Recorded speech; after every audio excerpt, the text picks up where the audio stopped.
how do you work through educational philosophy? So how is that something that you discuss? How's as a broader topic? Because I understand that there are lots of different ways to engage different students, and different students need different things, but how do you start to explore that, and how do you transfer knowledge between people as to get the best out of people? I think educational philosophy is so unique. It's something we talk about so much in the educational setting, and especially when like in school, it was one thing they always hammered home. Like, you should know your educational philosophy. You should know what you stand for, your values, your morals in the classroom, your how you teach, how you instruct students. And I think for me, it's always stems from like a student's lived experiences and my lived experiences. And I've been super fortunate to come from privilege and to have both parents at home and to be in really great schools in elementary and high school and had really great teachers that impacted me. So I think my educational philosophy stems from the great teachers that I had and the great women that are teachers in my life and how I pulled from them. And then as well, I think I've taught a lot in the community school system, and I think that's something that's huge there. And there needs to be more male teachers in community school settings within, personally, my opinion, in Saskatchewan. We don't see a really great representation of men in the elementary school system. We kind of see it more in that secondary and high school level. Is that the community system is elementary? Yeah, elementary is like just like K-8, but like community schools exactly be like kind of in underprivileged areas, kind of in like the west side of Saskatoon or the west Okay. side of PA, for example.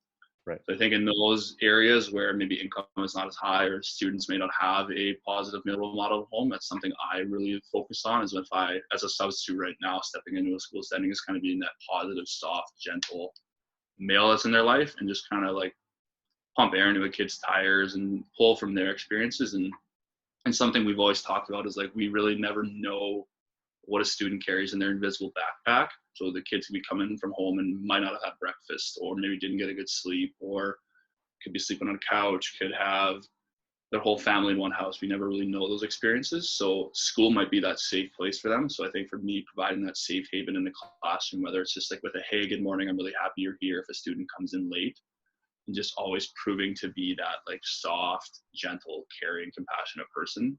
So I think that goes a long way as a student, because they can look back on that lived experience and say, hey, like Mr. Sinoski really treated me good.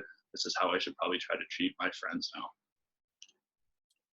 How does that impact you in seeing community schools or schools in less developed areas with potential economic hardships, and how do you address that within yourself? For example, when I was in Denmark, I was teaching at a school that was, we had the lowest socioeconomic classes, the highest divorce rate amongst kids. We had everything going against us. And it was something really difficult to see was, number one, the kids that didn't have behavioral issues, and they were essentially at the mercy of the kids that did have behavioral issues, because some kids wanted to learn and some kids were very prone to making noise. And so it was frustrating, because you obviously want to instill the values in kids that can let them learn, because once they learn, then they start to, it's just so cool when kids start to learn and they start to love learning, and it's so fun to watch. But something that I found difficult was being empathetic towards the kids that were being noisy and had behavioral issues, because it's something that you want is to provide a learning experience for the kids that want to be there,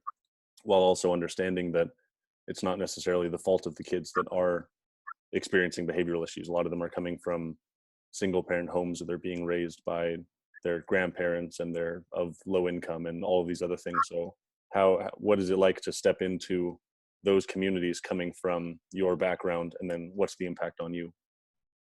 I think that's so unique how we can see the parallels. I think especially with your experience in Denmark, and then especially mine in Saskatchewan, is like it's the exact same thing. It's all like, I think with the behavioral issue side of it, like some schools are very fortunate to have the mercy of like really good funding. I mean, our system, obviously during the pandemic, the school systems, our funding isn't great right now. But if you're fortunate to have like an educational associate in the classroom that gets that opportunity to work one-on-one with a kid, it's so helpful. But now I think with those kids that have those behavioral issues, is you try to be empathetic, but it's super hard as a teacher, and you can really look back on your experiences when you were a student. I think that's one thing I've always tried to revert back to, is like, okay, when I was in grade 5, I was pretty immature. I was pretty goofy. I would like blurt out or fidget, and my teacher would make me like write dictionary definitions out of a page. Like that was my punishment.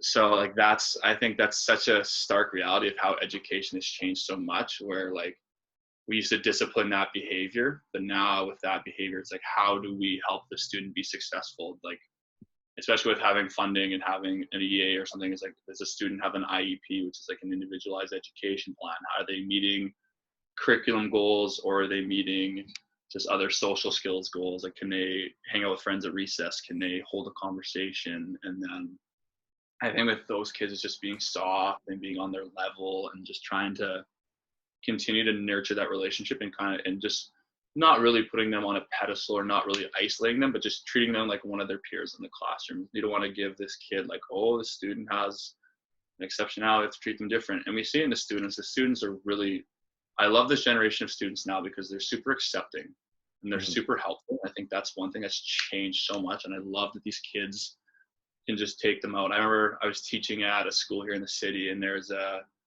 functional behavioral program in the school, and I was subbing in a grade 4 classroom, and a student just went over and shot hoops with 2 of the kids in the like in that program, and I was like, okay, like these kids really get it. They really know how like a friendship or a relationship can really build and help that person, because it's the same thing. Like those students might, like especially in Denmark and here, it's like those are the same things we see in this city, especially in Saskatoon or Prince Albert or whatever inner city throughout Canada, is that there's divorce rate, there is maybe dad's not in the picture, mom's not in the picture, they're living with the grandparents. Like there's so many external factors that we don't have control over, and that's the same thing when it ties back to that into like their little backpacks. Like what are they carrying with them? What's that baggage that they always have to carry with them?